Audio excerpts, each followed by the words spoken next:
What the heck do you need in a team, or maybe I should say, who do you need on your team in order to launch a successful co-living home that cash flows thousands of dollars like the one we're sitting in right now that'll cash flow over $8,000. It's a 10-bedroom home. How do you do that? And what are all the people that you need to pull that off successfully? So that's what we're gonna dive into today. What do you wanna say, Danae? I would say to kick off this dream team, you need a realtor. Yes. Just any realtor, or what kind of realtor do you need? You need a realtor that knows co-living, that knows your buy box, what you're looking for. If you tuned in on our last video, you'll see that we're looking for homes that are large and boxy, as Sam likes to call it, that can easily be converted into 9, 10 plus bedrooms. With no HOA. That's a key distinction here to this thing. So you're gonna want somebody that can negotiate that deal really well, someone that gets co-living. And frankly, those are kind of hard to find sometimes because co-living is a new up and coming asset class. So sometimes you gotta search a little bit, but man, if you have that good realtor that understands co-living, that's gonna set you apart. So I think the second person you need is you're gonna need a good contractor, because every single co-living home that we've ever done has needed some sort of a conversion. Maybe you're adding a few walls, some doors, some closets to make some additional rooms. Maybe you're taking a half bath and making it a full bath. I know we did that in this house we're sitting in right now. Right? So Danae, what would you say, is there anything that you would say is important when it comes to a contractor that's gonna help you convert this home to co-living? You need a contractor that you can trust and that also knows the vision. Yes. Which with contractors, you have your HVAC team, your plumbers. Lots of times when you're creating extra bedrooms, you need an eye out that's saying, hey, does this have HVAC in here? Does it have a return? Does it need to be added? That's a great point. And guys, I hope from this video you're taking, like, if I were to go into a brand new city that I've never invested before, I would literally go down this list that we're giving you, and I would make sure I had every single one of these people on my team before I even got a co-living home. So if you're thinking about investing in an area, any area, this is the exact list of people you will need. And I'm glad you mentioned the HVAC contractor, because in a co-living home, you gotta make sure every room is getting heat and air.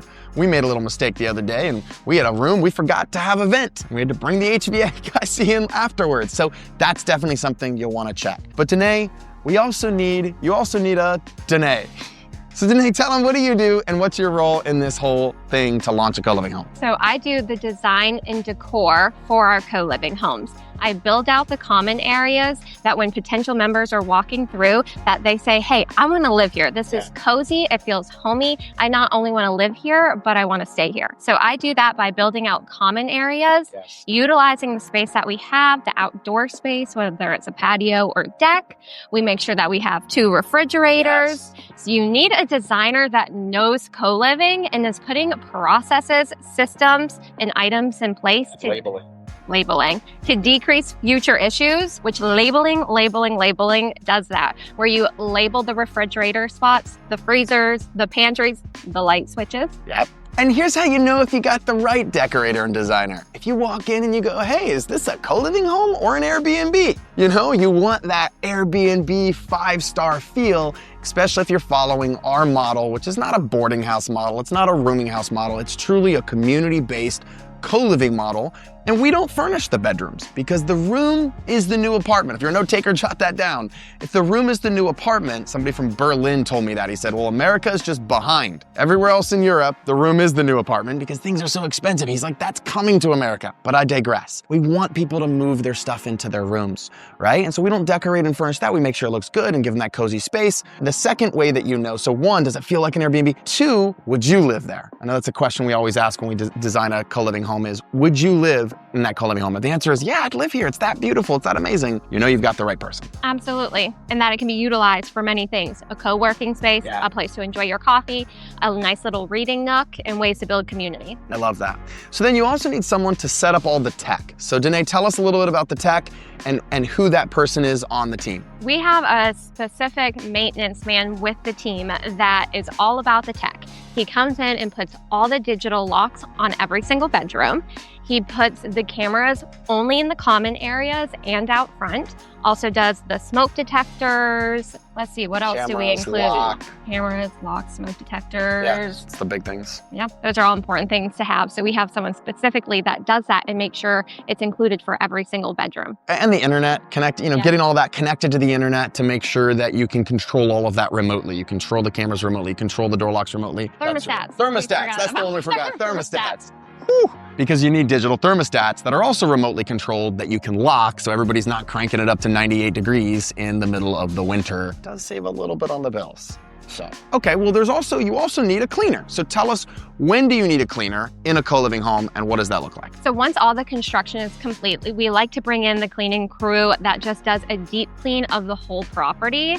For those that have walked multiple properties before, sometimes they're nice and shiny, but oftentimes there's been a lot of cleaning and renovation that needs to be done. So we have our cleaning team come in to make it comfortable and ready for us to set up the common space, but also for those new members to move in. And then of course you're gonna want a great cleaning team anyway, because one of the cool things about providing co-living and the fact that we cash flow so much is you can provide ongoing cleaning once a month, twice a month for your members as a really cool added benefit, which I think is awesome. Now, most of our homes, especially in Charlotte, North Carolina, and a lot of the cities that we invest in and our students invest in, like Houston or Dallas, you're gonna have some sort of a lawn, right? So we need a lawn care team, and the lawn care team really just ensures that there's no bulk trash out in the yard, makes sure that the leaves are blown off, kind of rearranges the furniture, maybe checks the gutters, but obviously weed eats, trims bushes, and just cuts the lawn. Because one of the biggest ways that you can get, I don't wanna say in trouble, but in trouble, is if you just let your house get dilapidated. So you gotta make sure your house, as a co-living house, looks just as nice, if not nicer, than every other home in the neighborhood. So make sure you got a good lawn team. Also, you need a good photographer. So Danae, what do you look for in a photographer, and how important is that when you're launching a co-living home to this team, when you're building this team to launch a co-living home? Yeah, when getting a co-living home ready to launch, you need marketing materials. Yes. How are people going to see the place, whether they do a tour in person or not, or if they do a 3D tour? Right. So I like to walk our new homes with the photographer. I have them put in each of the pictures, if this is room 2A, 2B, it makes it easier for the lead generation team. They also build out the floor plan that designates room 2A, 2B. So you can show someone kind of where their room is in the house. Absolutely. We've had multiple members reach out, say, hey, we want a room on the first floor. Well, we know via the floor plan and pictures, hey, this would be a good fit for them because it's on the first floor. Even before they come see the house. Absolutely. And we do that 3D tour with the videographer, that virtual tour. So some people are moving from out of state. So it's a nice way that they feel like they get to walk in, experience the house without actually being here. That's kind of like if you guys have ever heard of Matterport, they kind of made those 3D tours kind of famous. It's where you actually kind of walk in and kind of get to feel like you're in the home. It's a really valuable thing. So you need a team that can do that, provide that. And then let's end with the last two pieces of the team that you're gonna need if you're gonna launch a co-living home. You're gonna need a marketing team. Now that you've got all those really cool marketing materials, you gotta be able to blast that out. So you're gonna have to fill this home, and you need to get tons of leads in order to get the right members in the door. The problem is if you only have 10 leads, those are the 10 you have to work with. But if you have 100 leads, you can sift a little bit more. You can vet a little bit harder and make sure those people fit the culture, fit the community, and are gonna stay for years and years in the amazing co-living house that you've designed that's gonna cash flow you thousands of dollars a month, and at the same time provide affordable housing for people who truly need it, who are just in the workforce.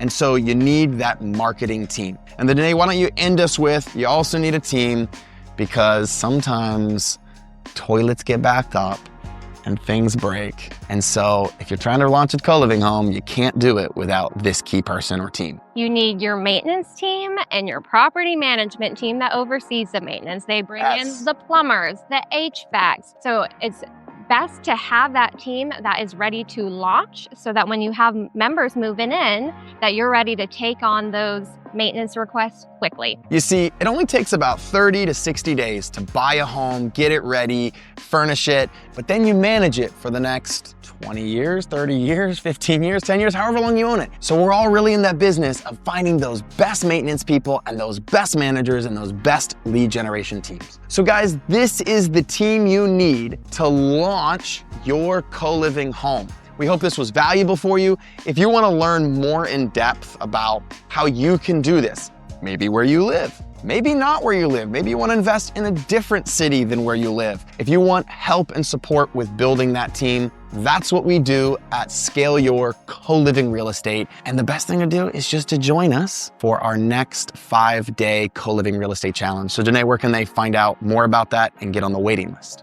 Go to www.scaleyourrealestate.com or click on the link. We'll see you guys in the next one. Give us a subscription. Bye-bye. Bye, guys.